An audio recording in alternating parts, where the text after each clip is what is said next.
বিসমিল্লাহির রহমানির রহিম। বর্তমান আওয়ামী লীগ সরকার ক্ষমতা আসার পরে বিরোধী দলের উপর, স্পেশালি জামায়াত ইসলামী এবং হেফাজতের উপর যে নির্যাতন চালিয়েছে, যে হত্যা এবং গুম সংগঠিত হয়েছে সরকার এবং সরকারি বাহিনীর দ্বারা, এটা আন্তর্জাতিক আইনে মানবতা বিরোধী অপরাধ এবং গণহত্যার অপরাধ। আমরা যেহেতু যথোপযুক্ত কারণ রয়েছে এবং যথেষ্ট এভিডেন্স রয়েছে, সাহিদি সাহেবের মামলা রায়ের পরে 28 ফেব্রুয়ারি থেকে শুরু করে 5 মার্চ পর্যন্ত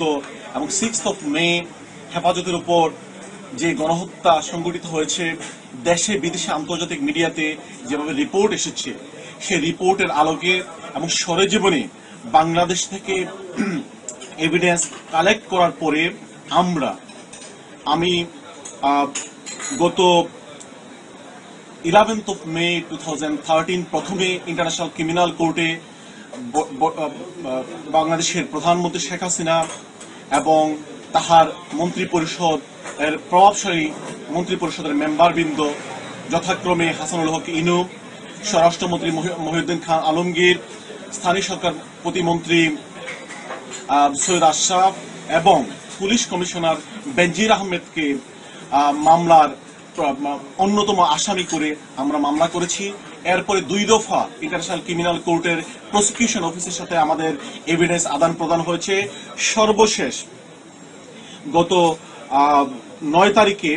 আনুষ্ঠানিকভাবে ইন্টারন্যাশনাল ক্রিমিনাল কোর্ট আমাদের মামলাটি নথিভুক্ত করেছেন, গ্রহণ করেছেন এবং আমাদেরকে রেফারেন্স নাম্বার দিয়েছেন। আমাদের এই মামলার রেফারেন্স নাম্বার হলো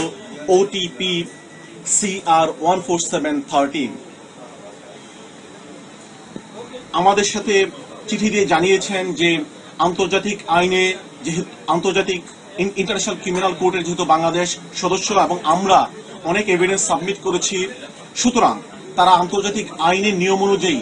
এই মামলাটির ইনভেস্টিগেশন করতে বাধ্য এবং ওনারা আমাদের এভিডেন্সগুলো খতিয়ে দেখছেন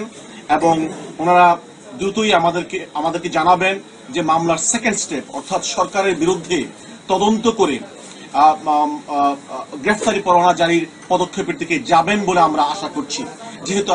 আমাদের যথোপযুক্ত কারণ রয়েছে এবং এনাফ এভিডেন্স রয়েছে। আপনারা জানেন যে আমরা এই মামলা করার সময় আমরা বাংলাদেশের কোন এলাকায় জামাত শিবিরের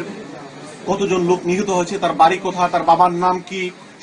সমস্ত বর্ণনা আমরা সেখানে সাবমিট করেছি। সুতরাং আমরা মনে করছি যে আমাদের মামলাটি অত্যন্ত